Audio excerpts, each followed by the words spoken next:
अस्सलामुअलैकुम। आज के लेक्चर में मैंने डिस्कस करना है प्रोडक्ट ऑफ वेक्टर्स को कि प्रोडक्ट ऑफ वेक्टर्स क्या है, और स्पेशली इसमें स्केलर प्रोडक्ट और डॉट प्रोडक्ट को हमने डिटेल से देखना है। तो टॉपिक को डिस्कस करने से पहले मैं आज के टॉपिक के साथ रिलेटेड जो फेडरल बोर्ड का SLO है उसको यहाँ पे डिस्कस करना चाहूँगा। तो फेडरल बोर्ड का SLO ये है, describe the product of two vectors dot and cross product along with their properties. Federal board की आपसे ये एक्सपेक्टेशन है कि आप इस टॉपिक को समझने के बाद आप इस काबिल होने चाहिए कि आप डिस्क्राइब कर सकें प्रोडक्ट ऑफ टू वेक्टर्स को, specially dot and cross product को, और उनकी प्रॉपर्टीज़ क्या हैं ये भी आपको आनी चाहिए इस टॉपिक को पढ़ने के बाद और समझने के बाद। तो अब इस टॉपिक से फेडरल बोर्ड में अंडरस्टैंडिंग बेस्ड और एप्लीकेशन बेस्ड क्वेश्चन आ सकते हैं। आपको पता है कि फेडरल बोर्ड में 3 तरह के क्वेश्चंस आते हैं। एक नॉलेज बेस्ड क्वेश्चन होते हैं जिनकी जो परसेंटेज होती है वो 30%। फेडरल बोर्ड में क्वेश्चन नॉलेज बेस्ड होते हैं जिसमें कुछ डेफिनेशन, कुछ स्टेटमेंट्स, इस तरह की चीज़ें पूछी जाती हैं। और इसके बाद जो नेक्स्ट टाइप के क्वेश्चंस होते हैं उनको अंडरस्टैंडिंग बेस्ड क्वेश्चंस कहा जाता है, जिनकी जो परसेंटेज है किसी भी एग्ज़ाम में वो तकरीबन 50% होती है। इसके बाद जो एप्लीकेशन बेस्ड क्वेश्चन होते हैं उनकी जो परसेंटेज है फेडरल बोर्ड में वो 20% होती है। तो देखें इस टॉपिक से इतनी परसेंटेज के क्वेश्चन आ सकते हैं, understanding based and application based question. अच्छा, अंडरस्टैंडिंग बेस्ड क्वेश्चन में आपके कंसेप्चुअल क्वेश्चन आते हैं, SLO बेस्ड क्वेश्चन आ जाते हैं, और एप्लीकेशन बेस्ड क्वेश्चन में स्पेशली आपके न्यूमेरिकल प्रॉब्लम्स डील करते हैं एप्लीकेशन बेस्ड क्वेश्चंस को। तो हम डिस्कस कर लेते हैं कि प्रोडक्ट ऑफ वेक्टर्स होते क्या हैं या प्रोडक्ट ऑफ वेक्टर है क्या। कि प्रोडक्ट का मतलब होता है मल्टीप्लिकेशन। जब आप वेक्टर्स को मल्टीप्लाई करते हैं उनका जो रिजल्ट होता है उसको आप प्रोडक्ट कहते हैं, और क्योंकि वेक्टर की मल्टीप्लिकेशन है तो उसको आप प्रोडक्ट ऑफ वेक्टर्स कहेंगे। तो मैंने यहाँ पे प्रोडक्ट ऑफ वेक्टर्स की डेफिनेशन लिखी है, the multiplication of vectors is called product of vectors. के वेक्टर्स की मल्टीप्लिकेशन को क्या कहा जाता है? प्रोडक्ट ऑफ वेक्टर कहा जाता है। There are 2 types of product के वेक्टर्स की 2 टाइप्स के प्रोडक्ट वेक्टर्स के लिए पॉसिबल होते हैं। नंबर 1 स्केलर प्रोडक्ट और dot product, number 2 vector product और क्रॉस प्रोडक्ट। जब आप वेक्टर्स को मल्टीप्लाई करते हैं तो वहाँ से 2 तरह के रिजल्ट पॉसिबल होते हैं। एक ये है कि आप वेक्टर को वेक्टर से मल्टीप्लाई करें तो उसका रिजल्ट एक वेक्टर क्वांटिटी आए, ऐसे प्रोडक्ट को आप वेक्टर प्रोडक्ट कहते हैं। और इसमें 2 वेक्टर्स के दरमियान में क्रॉस होता है तो इस वजह से इसको क्या कहा जाता है? क्रॉस प्रोडक्ट और वेक्टर प्रोडक्ट कहा जाता है। अगर आप 2 वेक्टर्स को मल्टीप्लाई करें और उनका रिजल्ट एक स्केलर क्वांटिटी आए, इस तरह के प्रोडक्ट को आप स्केलर प्रोडक्ट कहते हैं। और इसमें 2 वेक्टर्स के दरमियान में डॉट को पुट किया जाता है। तो हम इसमें अब डिटेल से पढ़ लेते हैं कि स्केलर प्रोडक्ट और डॉट प्रोडक्ट क्या है, कि स्केलर प्रोडक्ट और डॉट प्रोडक्ट क्या हो सकते हैं। तो इसकी जो स्टेटमेंट या डेफिनेशन ये है कि when the product of 2 vector quantities gives a scalar quantity then the product is called scalar product. जब वो 2 वेक्टर्स का जो प्रोडक्ट है वो एक स्केलर क्वांटिटी दे तो ऐसे प्रोडक्ट को आप क्या कहते हैं? स्केलर प्रोडक्ट कहते हैं। फॉर एग्जांपल आपके पास ये 2 वेक्टर्स हैं, V1 एंड V2 वेक्टर्स हैं, इनको आपने मल्टीप्लाई किया और उससे आपके पास एक स्केलर क्वांटिटी मिली S। तो इस तरह का जो प्रोडक्ट होता है उसको आप क्या कहते हैं? स्केलर प्रोडक्ट कहते हैं। अगेन देख लें, when the product of 2 vectors vector quantities gives a scalar quantity, के 2 वेक्टर क्वांटिटीज का जो प्रोडक्ट है वो एक स्केलर क्वांटिटी दे then the product is called scalar product. Then इस तरह का जो प्रोडक्ट होता है उसको आप क्या कहते हैं? स्केलर प्रोडक्ट कहते हैं। अब स्केलर प्रोडक्ट की रिप्रेजेंटेशन क्या है? लेट्स सपोज आपके पास 2 वेक्टर्स हैं और उनके दरमियान में अगर आप उनका रिजल्ट एक उनका रिजल्ट एक स्केलर क्वांटिटी आती है, देन आप 2 वेक्टर्स के दरमियान में एक डॉट को पुट करेंगे। The scalar product of 2 vectors is represented by putting a dot between 2 vectors. के आप स्केलर प्रोडक्ट में 2 वेक्टर्स के दरमियान में हमेशा एक डॉट पुट करते हैं। Therefore it is also known as dot product. इस वजह से इसको डॉट प्रोडक्ट भी कहा जाता है। जब आप 2 वेक्टर क्वांटिटीज को मल्टीप्लाई करें, उनका रिजल्ट एक स्केलर क्वांटिटी आए, देन इस तरह का जो प्रोडक्ट होता है उसको आप स्केलर प्रोडक्ट कहते हैं। और स्केलर प्रोडक्ट में दो वेक्टर्स के दरमियान में हमेशा एक डॉट को पुट किया जाता है, इस वजह से इसका नाम क्या है, डॉट प्रोडक्ट भी है। तो अब इसकी एग्जाम्पल क्या है, कौन से दो वेक्टर्स को आप मल्टीप्लाई करके एक स्केलर क्वांटिटी ले सकते हैं, इसकी एग्जाम्पल्स क्या कुछ हो सकती हैं। तो सबसे पहले हमारे पास जो एग्जाम्पल है वो आपके पास वर्क की एग्जाम्पल है। Work is a scalar quantity. Work क्या है, एक स्केलर क्वांटिटी है। तो आप जब दो वेक्टर्स को जैसे फोर्स एंड डिस्प्लेस को मल्टीप्लाई करते हैं, उनका रिजल्ट क्या मिलता है, वर्क मिलता है। देखें, force is a vector quantity, displacement is a vector quantity, लेकिन उनका जो रिजल्ट है वर्क या उनका जो प्रोडक्ट है वर्क, वो एक स्केलर क्वांटिटी आ रही है। तो हम कह सकते हैं कि ये एक स्केलर प्रोडक्ट है फोर्स एंड डिस्प्लेसमेंट का, जिसका रिजल्ट आपको क्या मिल रहा है, वर्क मिल रहा है, जो कि एक स्केलर क्वांटिटी है। इसके अलावा पावर को देखें तो पावर भी एक स्केलर प्रोडक्ट होती है फोर्स एंड वेलोसिटी वेक्टर के। फोर्स और वेलोसिटी वेक्टर का स्केलर प्रोडक्ट ले लेंगे तो उससे आपको क्या मिलता है, पावर मिल जाता है, जो कि एक स्केलर क्वांटिटी है। इसके अलावा हम एक और एग्जांपल को देख लें, इलेक्ट्रिक फ्लक्स।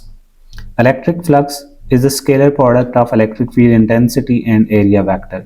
जब एरिया वेक्टर और इलेक्ट्रिक फील्ड इंटेंसिटी का स्केलर प्रोडक्ट लेंगे या प्रोडक्ट ले लेंगे तो उससे आपको एक और क्वांटिटी मिलती है जिसको आप फ्लक्स कहते हैं।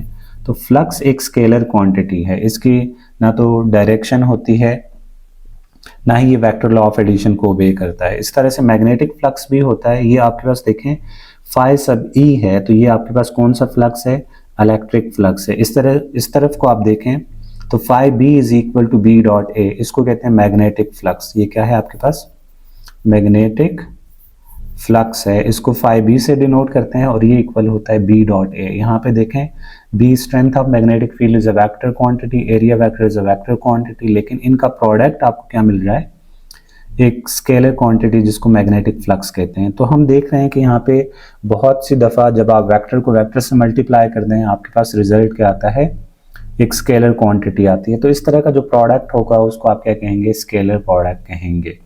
इसके बाद हम डॉट प्रोडक्ट या फिर स्केलर प्रोडक्ट की एक्सप्लेनेशन देख लेते हैं कि कंसिडर हमारे पास दो वेक्टर हैं ए और बी। लेट्स सपोज हमारे पास ये पहला वेक्टर ए है और ये दूसरा वेक्टर बी है और इनके दरमियान में कुछ एंगल थीटा बन रहा है। तो ये बात मैंने यहाँ पे लिखी है, consider two vectors A and be making an angle theta with each other is shown in figure. कि हमारे पास दो वेक्टर्स हैं ए और बी, उनके दरमियान में कुछ एंगल थीटा बन रहा है। The scalar product of these two vector is mathematically defined as, इस तरह के दो वेक्टर्स के लिए जो स्केलर प्रोडक्ट है उसको मैथमेटिकली आप इस तरह से डिफाइन कर सकते हैं, ए डॉट बी इक्वल है A B cos of theta के। ए डॉट बी किस चीज़ के इक्वल है, A B cos of theta. ये देखें आपके पास वेक्टर ए फिर डॉट फिर vector B equal to magnitude of vector A magnitude of vector B and cos of theta. तो ये ए और ये बी क्या हैं, ये मैग्नीट्यूड्स हैं वेक्टर ए एंड बी की। अब हम मैग्नीट्यूड्स को इस तरह से भी रिप्रेजेंट कर सकते हैं, तो dot product of A dot B को आप लिख सकते हैं A magnitude of A vector magnitude of B vector and cosine of angle between them. तो अब यहाँ पे ये ए या इस तरह का ए ये क्या है, ये बी और इस तरह का बी ये क्या है, वेयर ए अगर आप इस तरह लिखें या इस तरह लिखें, बी इस तरह लिखें या इस तरह लिखें, are the magnitudes of vector A and B respectively. A की मैग्नीट्यूड वेक्टर ए की मैग्नीट्यूड को आप इस तरह से भी लिख सकते हैं, इस तरह से भी लिख सकते हैं, वेक्टर बी की मैग्नीट्यूड को इस तरह से भी लिख सकते हैं विदाउट एनी मॉड और विद मॉड्स भी लिख सकते हैं। तो ए और बी क्या है, मैग्नीट्यूड्स हैं वेक्टर ए एंड बी की। और थीटा क्या है, theta is angle between the vectors. Theta क्या है, उन दोनों वेक्टर्स के दरमियान का स्मॉलेस्ट एंगल है। ये आपके पास एंगल थीटा है वेक्टर ए एंड बी का। अब यहाँ पे मैंने एक वर्ड यूज किया है स्मॉलेस्ट एंगल। अब स्मॉलेस्ट एंगल क्यों, अगर आप देखें ये एंगल ए और बी के दरमियान में ये स्मॉल एंगल बन रहा है, इसके अलावा ये भी तो एंगल पॉसिबल है। ये देखें ये इसमें बड़ा एंगल बन रहा है या लार्ज एंगल बन रहा है, तो आपने हमेशा स्मॉलर एंगल को प्रेफरेंस देनी है वेक्टर ए एंड बी के लिए। तो आपके पास क्या है, theta is angle between the two vector, और कौन सा एंगल, स्मॉल एंगल आप यहाँ पे कंसिडर करेंगे। अब स्केलर प्रोडक्ट की फिजिकल इंटरप्रिटेशन क्या है, देखें अगर एग्जामिनर आपको कहता है ना कि आप स्केलर प्रोडक्ट की फिजिकल इंटरप्रिटेशन बताएं तो आपको ये काम फिर तो लाजमी करना पड़ेगा, ये यहाँ से लेकर यहाँ तक ये ज़रूरी करना पड़ेगा। अगर एग्जामिनर आपको नहीं कहता फिजिकल इंटरप्रिटेशन भी बताएं, देन ये आप पे है कि आप इसको लिखना चाहते हैं या नहीं लिखना चाहते। अगर वो कहता है देन आप इसको लाजमी डिस्कस करेंगे। जैसे पंजाब बोर्ड की बुक में और केपी के बोर्ड की जो बुक थी इससे प्रीवियसली फेडरल बोर्ड में जो चल रही थी, वहाँ पे जब भी फेडरल बोर्ड में एग्ज़ाम में ये क्वेश्चन आया है वहाँ पे उन्होंने फिजिकल इंटरप्रिटेशन लाजमी पूछी है। तो इस वजह से मैंने यहाँ पे इनकी फिजिकल इंटरप्रिटेशन की डेफिनेशन, फिजिकल इंटरप्रिटेशन भी यहाँ पे डॉट प्रोडक्ट के लिए लिखी है। अब इसकी फिजिकल इंटरप्रिटेशन क्या है? फिजिकल इंटरप्रिटेशन के लिए हमें ये जो a dot B is equal to A B cos of theta है, इस इक्वेशन को थोड़ा सा मैनिपुलेट करना पड़ेगा। तो इसके लिए मैंने क्या किया, if we draw a perpendicular from head of vector B on vector A, तो हम क्या करते हैं, अगर हम ड्रॉ करें परपेंडिकुलर कहाँ से, हेड ऑफ वेक्टर बी से ऑन वेक्टर ए, तो ये आपके पास क्या बन गया, परपेंडिकुलर बन गया। तो यहाँ पे इनका 90 का एंगल बन रहा है। तो फ्रॉम फिगर हम कह सकते हैं, देखें अब ये एक राइट एंगल ट्राइंगल बन रही है, यहाँ से लेकर यहाँ तक ये एक इसकी बेस आ गई, ये परपेंडिकुलर आ गया और ये हाइपोटेन्यूज है। तो इस फिगर में अगर आप कॉज ऑफ थीटा ले लें, या इससे प्रीवियसली आप रेक्टेंगुलर कंपोनेंट्स ऑफ वेक्टर में ये देख चुके हैं, अगर ये आपके पास बी वेक्टर है तो ये यहाँ से लेकर यहाँ तक ये इसका बी एक्स बनता है। ये क्या बनता है, इसका बी एक्स बनता है, और b x by definition equal होता है बी कॉज ऑफ थीटा के। तो अब इस इक्वेशन में देखें, आपके पास बी कॉज ऑफ थीटा की जगह आप बी एक्स लिख लें। तो यहाँ फिगर से आप देख रहे हैं कि बी एक्स इक्वल है बी कॉज ऑफ थीटा के, और इसको आप इक्वेशन 1 में पुट कर लो तो ए डॉट बी इक्वल हो जाएगा ए अपनी जगह पे, बी कॉज ऑफ थीटा की जगह आपने क्या लिखा, बी एक्स लिखा। इस तरह से हम अगर वेक्टर ए के हेड से एक परपेंडिकुलर ड्रॉप करें ऑन वेक्टर बी, तो यहाँ से ये आपके पास वेक्टर ए है, तो ये इसकी ये वाली जो जगह है, अगर मैं यहाँ पे एक थोड़ी सी रफ सी फिगर बना लूँ, लेट्स सपोज ये आपके पास वेक्टर ए है और ये आपके पास वेक्टर बी है। आप इसके हेड से एक परपेंडिकुलर ड्रॉप करते हैं तो आपके पास ये वेक्टर ए और ये आपके पास वेक्टर बी है पूरा, यहाँ तक चलें हम इसको कर लेते हैं, ये वेक्टर बी, और ये जगह आपके पास क्या बनेगी, ए एक्स बन जाएगी। और ए एक्स क्या होता है, ए कॉज ऑफ थीटा के इक्वल होता है। तो यही काम हम अगर वेक्टर ए के लिए करें, उसके हेड से हम परपेंडिकुलर ड्रॉप करें, यहाँ पे एंगल थीटा बन रहा है, तो ये आपके पास वेक्टर बी और यहाँ से लेकर यहाँ तक आपके पास क्या बनेगा, ए एक्स बनेगा, और A X by definition A cos of theta के इक्वल है। तो मैं सिमिलर काम कर लेता हूँ फॉर वेक्टर ए, तो ए डॉट बी इक्वल होगा a B cos of theta के, और बी को मैं पहले लिख लेता हूँ ए कॉज ऑफ थीटा आ जाएगा, जिसको हम ए एक्स कह सकते हैं। अब ये जो ए एक्स है ये कौन सा कंपोनेंट है, एक्स कंपोनेंट है वेक्टर बी का। तो यहाँ से इस इक्वेशन 2 और इस इक्वेशन 3 से हम इसकी फिजिकल इंटरप्रिटेशन या डिफरेंट डेफिनेशंस लिख सकते हैं फॉर डॉट प्रोडक्ट। तो ये बात मैंने यहाँ पे लिखी है, फ्रॉम इक्वेशन 2 एंड 3, इस इक्वेशन 2 और इस इक्वेशन 3 से हम ये बात कर सकते हैं। देखो यहाँ पे a डॉट बी क्या आ रहा है, मैग्नीट्यूड ऑफ वन वेक्टर या vector a x component of vector b आ गया। यहाँ पे देखें मैग्नीट्यूड ऑफ वेक्टर b और x component of vector a।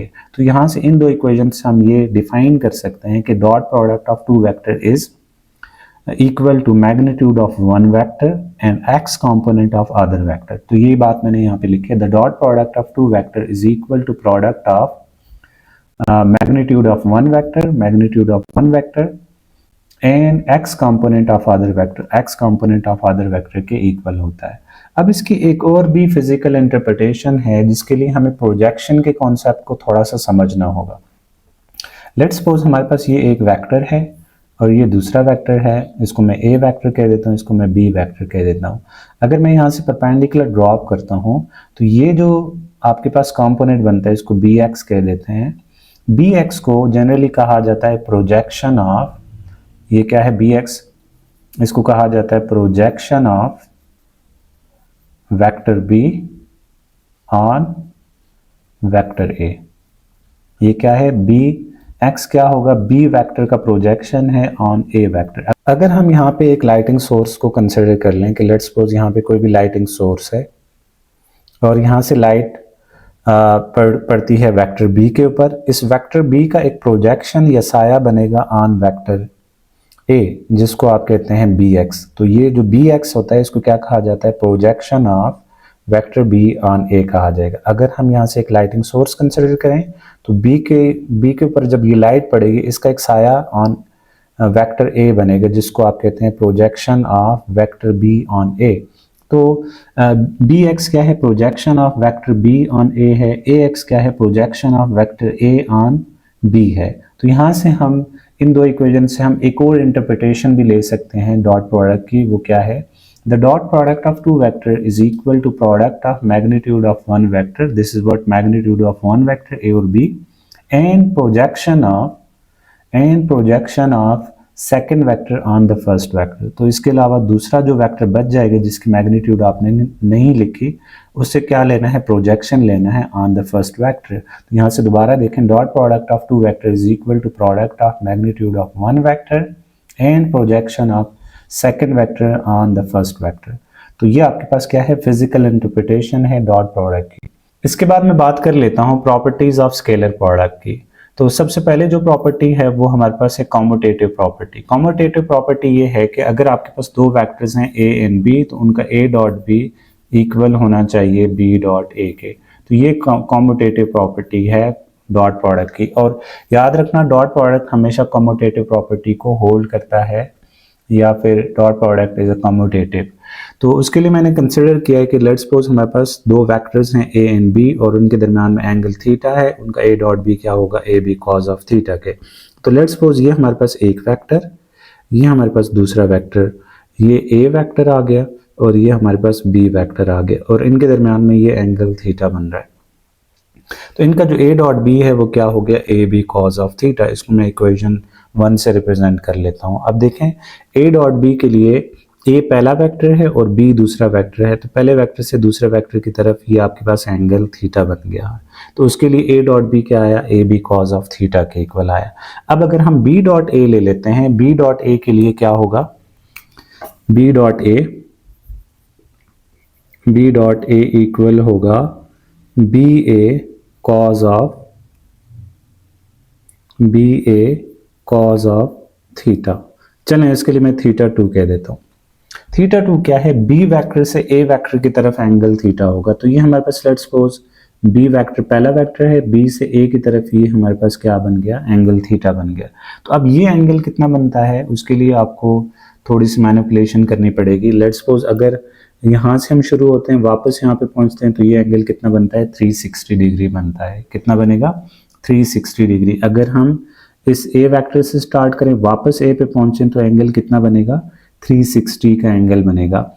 और 360 में से अगर हम इस एंगल थीटा को माइनस कर लेते हैं, तो हमारे पास ये एंगल बी से ए का वेक्टर का एंगल आ जाएगा। तो मैं ये बात मैं यहाँ पे लिख लेता हूँ, b dot a is equal to b a cos of 360 minus theta हो जाएगा। And cos of 360 minus theta again cos of theta के इक्वल होता है। तो बी डॉट ए इक्वल हो जाएगा b a cos of theta के। और आपको पता है कि ये क्योंकि मैग्नीट्यूड्स हैं ए और बी, तो मैग्नीट्यूड्स के आगे पीछे करने से कोई फर्क नहीं पड़ता। तो बी डॉट ए आपके पास क्या होगा, बी ए की बजाय हम इसको लिख सकते हैं a B cos of theta के, और इसको आप इक्वेशन 2 कह रहे हैं। तो इक्वेशन 1 एंड 2 की अगर आप देखें, राइट हैंड साइड दोनों same, a B cos of theta और यहाँ पे भी a B cos of theta. तो हम कह सकते हैं कि इनकी लेफ्ट साइड्स भी इक्वल हैं।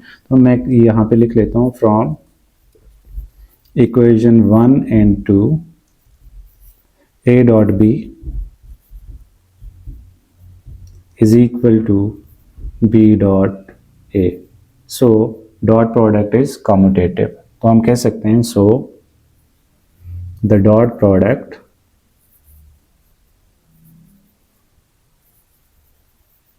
Is commutative.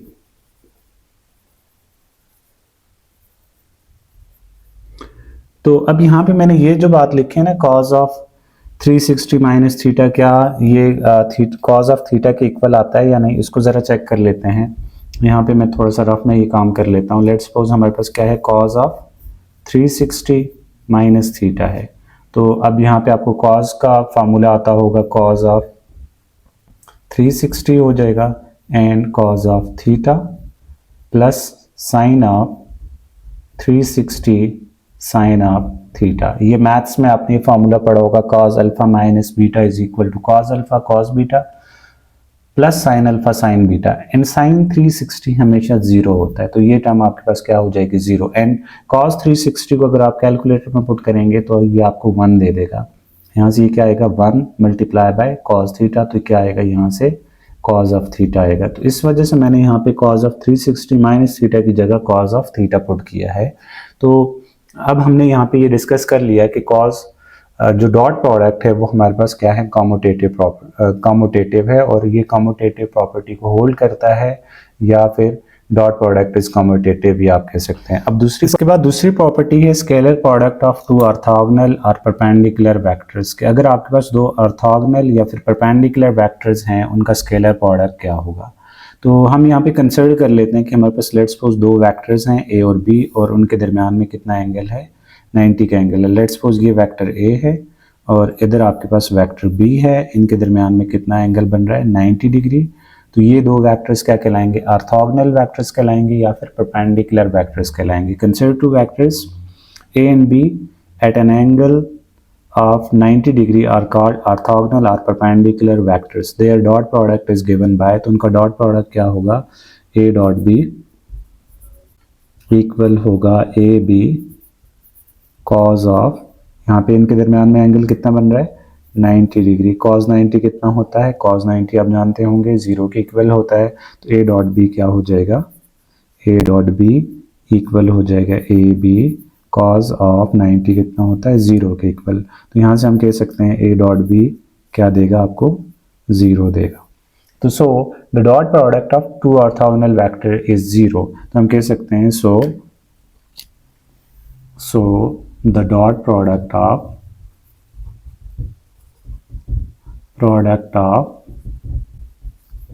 To orthogonal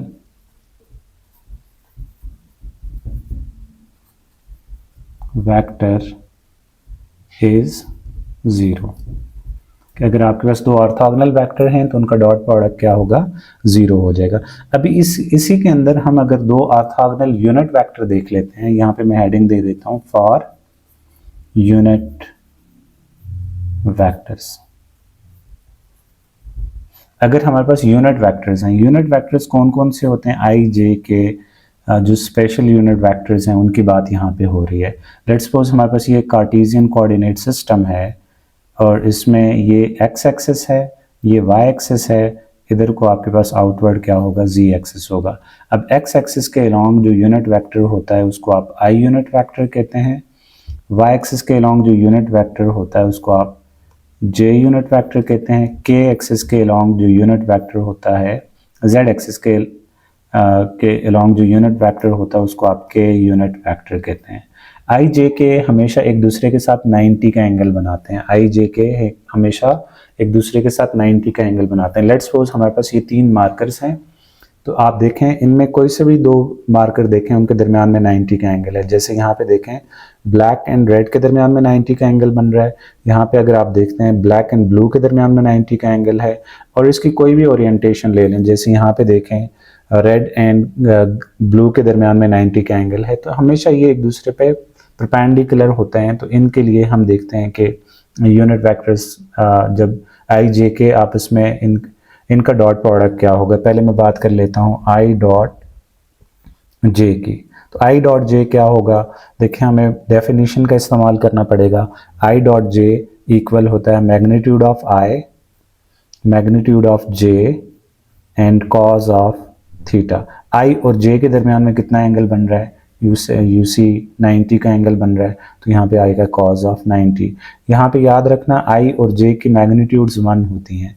let's suppose इसकी मैग्नीट्यूड 1, जे की मैग्नीट्यूड 1 एंड कॉज 0 कितना आएगा, कॉज 90 कितना आएगा 0 आ जाएगा। तो 0 multiply by anything is equal to what 0 हो जाएगा। सो हम यहाँ से ये बात कर सकते हैं कि आई डॉट जे 0 के इक्वल होता है क्योंकि इनके दरमियान में 90 का एंगल है। इसी तरह से जे डॉट के भी 90 का एंगल बनाएंगे, जे और के आपस में, इस तरह से के डॉट आई भी आपस में 90 का एंगल बनाएंगे, तो इन तीनों का जो डॉट प्रोडक्ट है वो क्या होगा, 0 हो जाएगा। ये एक बहुत ही इंपॉर्टेंट पॉइंट है फॉर एमसीक्यू। अगर आई डॉट जे की बात करें ये 0, जे डॉट के 0, के डॉट आई 0। याद रखना ये यूनिट वेक्टर जब आपस में ऑर्थोगोनल होते हैं तो उनका जो डॉट प्रोडक्ट होता है वो क्या होता है, 0 होता है। तो i dot j is equal to j dot k is equal to k dot i is equal to 0। अब नेक्स्ट प्रॉपर्टी के लिए अगेन मैं बोर्ड को रेज कर लेता हूँ। तीसरी प्रॉपर्टी है the scalar product of two parallel vectors, कि अगर आपके पास दो पैरेलल वेक्टर्स हों उनके लिए स्केलर प्रोडक्ट क्या होगा। तीसरी प्रॉपर्टी है the scalar product of two parallel vector, consider two parallel vector A and b. दो पैरेलल वेक्टर हैं ए और बी, उनके दरमियान में एंगल थीटा कितना बनेगा, 0 डिग्री। पैरेलल वेक्टर्स वो होते हैं जिनके दरमियान में हमेशा 0 डिग्री का एंगल बनता है, जिनकी डायरेक्शन सेम होती है, कभी भी वो एक दूसरे को, अगर वो पैरेलल हैं तो वो टच नहीं कर सकते। तो लेट्स सपोज आपके पास ये एक वेक्टर है, ये दूसरा वेक्टर है, दोनों की डायरेक्शन आपके पास क्या है, सेम है। अच्छा, पैरेलल वेक्टर्स को आप इस तरह से भी रिप्रेजेंट कर सकते हैं, आप चाहें तो इस तरह से भी रिप्रेजेंट कर सकते हैं। ये ए वेक्टर आ गया, ये बी वेक्टर आ गया। तो अब देखें इनके दरमियान में हमेशा क्या बनेगा, 0 डिग्री का एंगल बनेगा। तो आपको पता है कि डॉट प्रोडक्ट क्या होगा उनका, their dot product a dot B is equal to A B cos of theta होता है। और यहाँ पे थीटा की वैल्यू कितनी आएगी, 0, और कॉस 0 कितना होता है, देखें कॉस 0 आपके पास 1 होता है। तो ए डॉट बी इक्वल होगा a b cos of 0, cos 0 1 हुआ, तो आपके पास क्या आया, ए बी इंटू 1 जो कि ए बी के इक्वल होगा। याद रखना जो डॉट प्रोडक्ट है अपनी मैक्सिमम वैल्यू देता है जब आपके पास दो वेक्टर्स क्या हों, आपस में पैरेलल हों। तो याद रखना यहाँ पे डॉट प्रोडक्ट क्या है, मैक्सिमम वैल्यू दे रहा है इस पॉइंट पे। अगर मैं सेल्फ डॉट प्रोडक्ट की बात करूं, किसी भी वेक्टर का अपने आप के साथ डॉट प्रोडक्ट क्या होगा, तो उसके लिए मैं कंसिडर करता हूं कि मेरे पास कोई एक वेक्टर ए है, उसका अपने आप के साथ डॉट प्रोडक्ट मतलब ए डॉट ए क्या होगा, तो ए कॉज ऑफ, देखिए किसी भी वेक्टर का अपने आप के साथ हमेशा 0 एंगल होता है, तो ए कॉज ऑफ 0 हो जाएगा। कॉज 0 आपको पता है 1 के इक्वल होता है, ए इंटू ए स्क्वायर हो जाएगा। तो ए डॉट ए हमेशा किस चीज के इक्वल होता है, ए स्क्वायर के इक्वल होता है। तो अब सेल्फ डॉट प्रोडक्ट में हम यूनिट वेक्टर्स की बात करें, फॉर यूनिट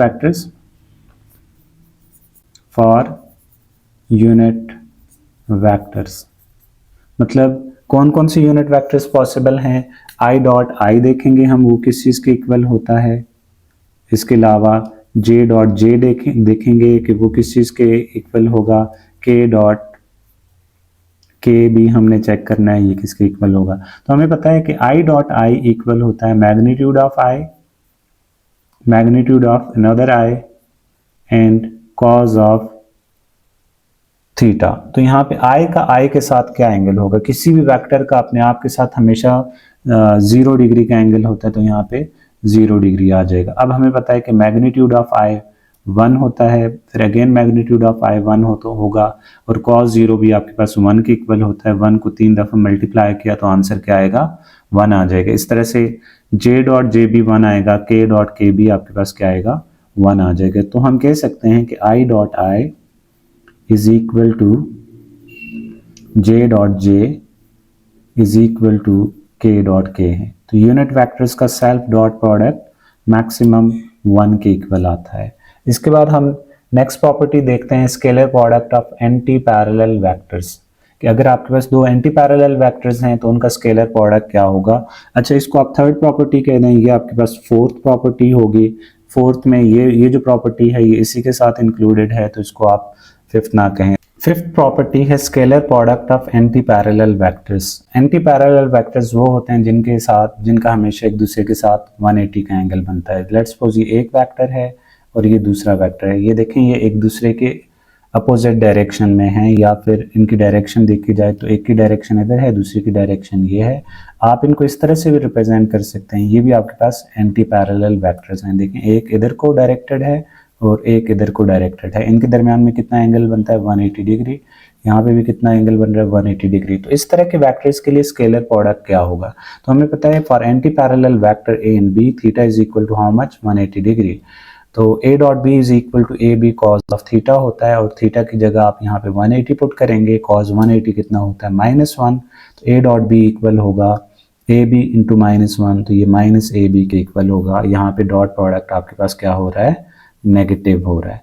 तो इस केस में आपके पास क्या हुआ, डॉट प्रोडक्ट नेगेटिव हो गया। तो डॉट प्रोडक्ट नेगेटिव कब होता है, जब आपके पास एंगल 180 डिग्री हो या फिर 90 से ज़्यादा एंगल के लिए जो डॉट प्रोडक्ट है वो आपके पास नेगेटिव होता है, और 270 से लेसर एंगल के लिए भी डॉट प्रोडक्ट नेगेटिव होता है। तो इस रीजन के अंदर कहाँ से कहाँ तक, 90 से लेकर 270 तक इस रीजन के अंदर आपके पास डॉट प्रोडक्ट नेगेटिव होता है। याद रखना 90 और 270 एक्सक्लूडेड होते हैं, ये उसमें शामिल नहीं होते। नेक्स्ट प्रॉपर्टी है scalar product in terms of rectangular component, और ये बहुत ही इंपॉर्टेंट प्रॉपर्टी है और ये एक्सरसाइज का शॉर्ट क्वेश्चन भी है कि कंसिडर आपके पास दो वेक्टर्स हैं ए और बी, उनको आपने इन टर्म्स ऑफ कंपोनेंट्स लिखा है कि पहला वेक्टर है a is equal to a x i A Y j a Z K.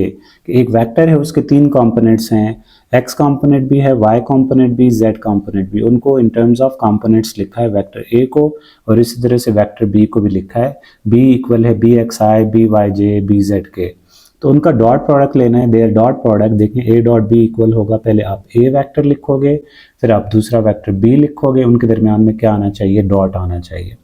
तो अब यहाँ पे डॉट एक तरह की मल्टीप्लिकेशन है कि यहाँ पे आप देख पा रहे हैं कि ये जो ए एक्स कंपोनेंट है ये तमाम वेक्टर बी के साथ मल्टीप्लाई होगा, फिर ए वाई कंपोनेंट तमाम बी वेक्टर के साथ मल्टीप्लाई होगा, ए जेड जो कंपोनेंट है वो बी वेक्टर के तमाम कंपोनेंट्स के साथ मल्टीप्लाई होगा। मल्टीप्लाई से मुराद यहाँ पे उनका डॉट प्रोडक्ट आएगा। तो यहाँ पे देखें ए एक्स आई का मैं डॉट ले रहा हूँ इस पूरे वेक्टर के साथ, तो मैंने लिखा A x I dot B X I plus B Y J plus B Z K. इसी तरह से ए वाई इस पूरे वेक्टर के साथ मल्टीप्लाई होगा या उनका डॉट प्रोडक्ट होगा, तो A Y J B X I B Y J and B Z K. इसी तरह से जो के यूनिट वेक्टर है ए का वो सारे के साथ मल्टीप्लाई, या जेड जो कंपोनेंट है वेक्टर ए का वो पूरे वेक्टर बी के साथ डॉट होगा। तो ये होगा A Z K unit vector dot B X I B Y J B Z K आएगा। अब यहाँ पे मल्टीप्लिकेशन आपने फर्दर आगे लेके जानी है, तो ये जो कंपोनेंट है ये पहले इसके साथ मल्टीप्लाई होगा, फिर इसके साथ मल्टीप्लाई होगा, फिर इसके साथ मल्टीप्लाई होगा या डॉट होगा, फिर इस तरह से ए वाई इन तीनों के साथ, फिर ए जेड के इन तीनों के साथ डॉट हो जाएगा। तो यहाँ पे देखें A x I dot B X I हो जाएगा। तो यहाँ पे जो डॉट प्रोडक्ट है वो हमेशा डायरेक्शंस के दरमियान में या यूनिट फैक्टर्स के दरमियान में होगा। तो A x I dot B X I हो जाएगा। तो यहाँ पे ए एक्स बी एक्स को मैंने इकट्ठा लिखा, आई डॉट आई लिख लिया। इसी तरह से फिर ए एक्स मल्टीप्लाई होगा, ए एक्स आई मल्टीप्लाई होगा बी वाई जे के साथ, तो मैं लिख सकता हूँ A X B Y I dot J. तो ये बात मैंने यहाँ पे लिखी, A X B Y I dot J हो गया। इसी तरह से ये A x I B Z K साथ मल्टीप्लाई हो रहा है, तो ये इक्वल होगा A X B Z I dot K हो जाएगा, A X B Z I dot K हो जाएगा। इसी तरह से ये जो ए वाई जे है ये इन तीनों के साथ मल्टीप्लाई होगा 1 बाय 1, तो यहाँ से आपके पास A Y J dot B X I है, तो ये इक्वल होगा A Y B X J dot I, A Y B X J dot I. फिर similarly A Y B Y J dot J, A Y B Z I dot K. इसी तरह से A Z B X, देखें A Z B X K dot I, फिर A Z B Y K dot आई। इसी तरह से A Z B Z के dot के, ये आपके पास इसकी मल्टीप्लिकेशन आ गई। अब हमें पता है कि आई डॉट आई हमेशा 1 के इक्वल होता है, आई डॉट आई इक्वल होता है जे डॉट जे के, और ये इक्वल होता है के डॉट के, और ये सारे हमेशा 1 के इक्वल होते हैं। इसी तरह से ये आपके पास देखें ये 1 के इक्वल आ गया, और जे डॉट जे ये भी 1 के इक्वल आ गया, और के डॉट के ये भी 1 के इक्वल आ गया। इसके अलावा बाकी जितने भी जो प्रोडक्ट हैं यूनिट वेक्टर्स के या डॉट प्रोडक्ट हैं, ये देखें आई डॉट जे ये हमेशा 0 के इक्वल होता है। हमें पता है कि आई डॉट जे इक्वल होता है जे डॉट के इक्वल होता है के डॉट आई के, ये सारे के सारे क्या होते हैं, 0 होते हैं। तो यहाँ से देखें आई डॉट जे ये भी 0 हो जाएगा, जे डॉट के ये भी 0 हो जाएगा, जे डॉट आई भी ज़ीरो, देखें क्योंकि डॉट प्रोडक्ट कॉम्यूटेटिव है, आई डॉट जे ज़ीरो हुआ तो जे डॉट आई भी ज़ीरो हो जाएगा। फिर इस तरह से ये आपके पास जो टर्म है A Y B Y J I dot के है, तो ये भी आपके पास क्या हो जाएगा, ज़ीरो हो जाएगा। ये जो टर्म है ये भी ज़ीरो हो जाएगी क्योंकि के डॉट आई ये भी ज़ीरो है, और ये टर्म भी आपके पास क्या हो जाएगी, ज़ीरो हो जाएगी। तो हमारे पास तीन टर्म सर्वाइव कर रही हैं। कौन सी टर्म, ए एक्स बी एक्स जिसमें आई डॉट आई था जो कि 1 के इक्वल आया, 1 लिखने की ज़रूरत नहीं है। इस तरह से सेकंड रो में ये वाली टर्म सर्वाइव कर रही है, देखें पहली रो में इस टर्म ने सर्वाइव किया, सेकंड रो में ये टर्म सर्वाइव करेगी, और थर्ड रो में ये टर्म सर्वाइव कर रही है। तो यहाँ से क्या बचा आपके पास, ए वाई बी वाई, और थर्ड रो से आपके पास ए जेड बी जेड बच गया। तो ये आपके पास क्या है, dot product in terms of components है। ये क्या है, dot product of two vectors in terms of rectangular components. तो यहाँ से कंक्लूजन क्या है, अगर आपके पास दो वेक्टर्स हैं ए और बी और उनको इन टर्म्स ऑफ कंपोनेंट्स आपको गिवन है, तो आपने सिमिलर कंपोनेंट्स को आपस में मल्टीप्लाई करना है। देखें यहाँ पे कोई आई डॉट जे या आई जे के नहीं है, तो यहाँ पे ये आपके पास सिंपल मैग्नीट्यूड देंगे। तो देखें जो एक्स ए का एक्स कंपोनेंट है और बी का एक्स कंपोनेंट है, उनको मल्टीप्लाई करोगे, ए का वाई कंपोनेंट और बी वाई कंपोनेंट मल्टीप्लाई करोगे, ए का जेड कंपोनेंट बी का जेड कंपोनेंट आपस में मल्टीप्लाई करके ये सारी टर्म्स को आपने क्या करना है, ऐड कर देना है। तो यहाँ से आपको क्या मिलेगा, ए डॉट बी मिलेगा। अब इससे मिलता जुलता एक न्यूमेरिकल में यहाँ पे आसान सा न्यूमेरिकल डिस्कस करूंगा कि लेट्स सपोज ए वेक्टर है 2i plus 4j plus k unit vector, और इस तरह से बी वेक्टर है मेरे पास i plus 2j plus 4k है। तो इनका i डॉट जे के आपने a डॉट b ले लेना है। तो a डॉट b क्या होगा इनका, हमें पता है कि a डॉट b इक्वल है ax bx के plus ay by plus az bz के इक्वल होता है। तो यहाँ से देखें ax की वैल्यू ये आपके पास देखें i यूनिट वेक्टर है, तो ये आपके पास क्या है, ax है, ये आपके पास bx है, सॉरी ये आपके पास ay है, और यहाँ पे इसका कोएफिशिएंट 1 है, तो ये आपके पास az होगा। इसी तरह से ये आपके पास bx by एंड bz है, तो इनको आपस में मल्टीप्लाई करना। देखें आपने क्या करना है, इसका कोएफिशिएंट जो कि x कंपोनेंट है उसको मल्टीप्लाई करना है b के x कंपोनेंट के साथ जो कि 1 आ रहा है। इसी तरह से यहाँ से देखें y कंपोनेंट आपस में मल्टीप्लाई होंगे, 2 मल्टीप्लाई बाय 4 मल्टीप्लाई बाय 2